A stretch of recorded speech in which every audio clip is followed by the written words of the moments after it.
This collection is called La Lucha de la Borincana, which means the fight of the Puerto Rican woman. Welcome to Left Side of Fashion, your fashion edutainment. In this segment, Eco as I, Bunny Yen, will be interviewing students from around the world on their kick-ass eco projects. Today, we're going to speak to this year's Supima Award winner, Amanda, on her 15-pound dress. My name is Amanda. I am a recent graduate from Drexel University, and I recently awarded as the winner of the Supima design competition. So visually, this collection, I started drawing and kind of gathering ideas when I was in quarantine and back home in Puerto Rico. I'm from Puerto Rico. I forgot to mention that. I basically gathered elements from my environment and places where I've found comfort in during the lockdown, which was basically the outdoors, my garden, my grandmother's backyard. Conceptually, it comes from, thinking about a better future, especially with everything that's going on. As you know, fashion is the second industry that's the most harmful for Earth, So this collection, not only conceptually, but also in its design process, looked to create solutions to making ethical and sustainable fashion. Tell us about Supima. It is an organization that markets this high quality cotton that grows in the southwest of the U.S. and it's ethically cropped, locally cropped as well. I guess organization themselves, they're not saying like this is the best organic whatever. No, this is a superior product. Yes. Plus, we offer transparency. Did I get that right? Yes, correct. So this is the 13th year that they host the competition, and basically one finalist per fashion school is selected to make this 5-piece collection out of the cottons they provide. All white, undyed fabric. They offer 2 colors per type of fabric, but you can also outsource any type of service you want. So for my collection, I digitally printed my textiles. I dyed and digitally printed. I did both and then combined them. How different is it to create a collection during quarantine? Because this is like a new thing. It's not like, hey, let's base it off the Black Plague. How do those designers do it? There's really no information on that. So it was challenging. I didn't have access to a studio or a workspace until the very end. So I basically constructed this collection from my apartment, where there was a lack of space. I didn't have the machines necessary. I didn't have the supplies necessary. So a lot of problem solving, and definitely a lot of creative solutions came up.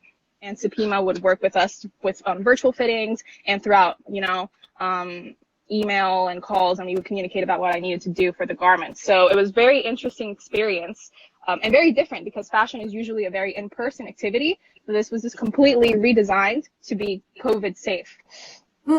Your method of putting together this whole collection has both like the hand-on element when you make the little paper shape first just to see how the structure gonna be, to using digital 3D fitting programs. So actually that picture is from my senior collection, which is also, I have other types of sustainable processes for that collection. But for Supima, everything was draped with paper and by hand at home. So the digital tools are a very eco-friendly way of designing, and I believe it is the future because you can basically fit all your garments before making the sample on this basically virtual model.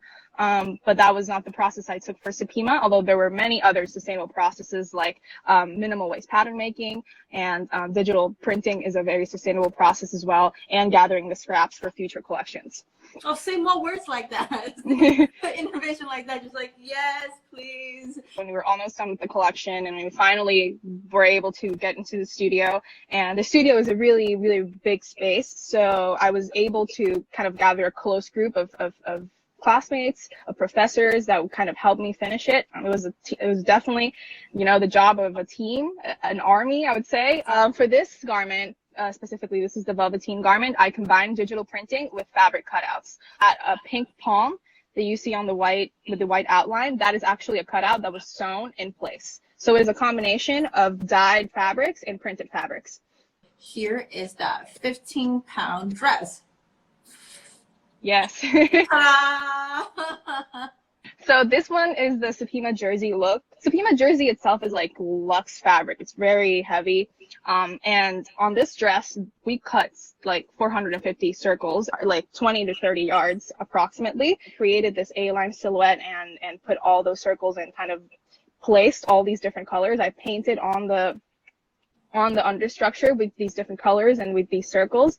And by the end, we were literally trying to figure out how to hold it up because we didn't know how the model was going to hold it up. We initially meant to make it strapless, but it was just not possible because it was too heavy. So there's like a corset understructure to hold it in place. And we had to figure out a lot of physics to kind of place those straps to hold it from the waist, to keep it in place while she was walking in and not having move or shuffle or fall. So it was definitely very challenging in the way of figuring out how that was going to look like it was not 15 pounds on a model. I think, when I kind of design, I strive to make pieces that are very unique and that people want to invest in to keep in the closets and kind of make a statement forever. I don't follow trends. I really don't even look at WGSN. I think that comes pretty naturally as like the cycle kind of moves with the world. You kind of pick up what's new and what's not. But really, this collection was done all with an artistic base rather than a trend-based collection. Is this also for Supima? No, that was actually my thesis. This collection is called La Lucha de la Borincana, which means the fight of the Puerto Rican woman. And it's inspired by the feminist movement in the island of Puerto Rico. They are the ones to always stand against all the injustices going on, especially with everything, not only the hurricane, but with elections coming up and with the latest rates of femicides. So this collection it's a visual representation of our identity on a collective and personal level. It includes elements from my childhood and from women that kind of inspired me to be this. My grandmother taught me how to sew, but also has elements from, our cultural landscapes, our tropical landscapes, and from the claims that this group of people make in Puerto Rico.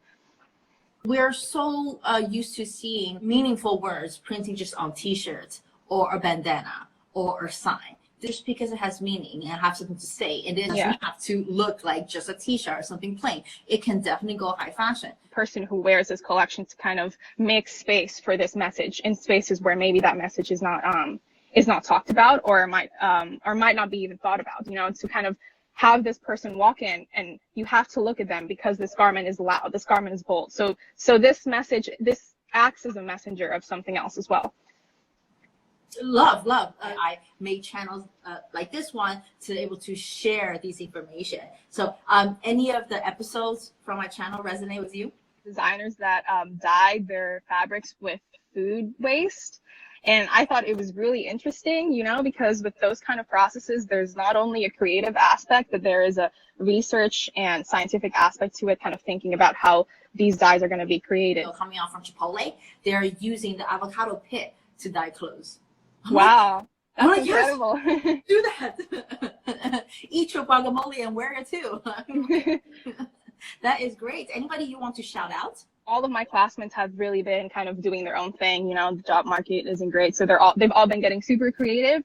And one of my really close friends did this project called T-Shirt Sally, and she basically gathers like vintage T-shirts and makes them into these custom made dresses. Check out all the Supima competitors. Really, all of them really strive to make sustainable collections. Like the girl from Mizzy, she works with like upcycled denim all the time. You can also follow her. Thank you so much for being here with us today. Thank you for having me. Something is sustainable. It's really an amplifier, and we can all be eco as